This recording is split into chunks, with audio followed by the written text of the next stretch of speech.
So we were driving from Seefeld to Coburg, and it took longer than I thought, so we had to find a place to spend the night.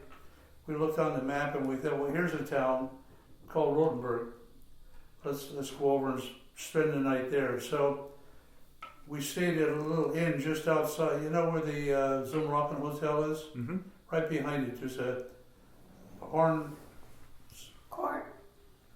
or something like that. So then we walked into town and we thought, what a lucky thing this was. We'll never see this place again, but here it is. The next year, we were there.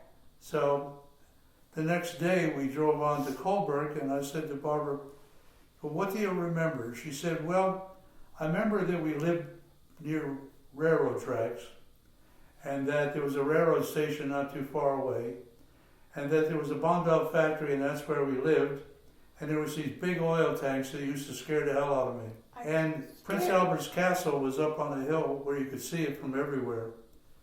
So we're driving along, and here were some railroad tracks, and there was Prince Albert's Castle up there. So we got off the road and went down along the railroad tracks. There's the factory, and there's the oil tanks. Oh, those oil tanks, I had to walk by them for school. I would look up, and then I'd run as fast as I could. So we went into town, and the guy said, well, we're all booked up. He said, but we do own another hotel on the outskirts of town. If you're interested, we figured we better take whatever we can get. So we went to that hotel.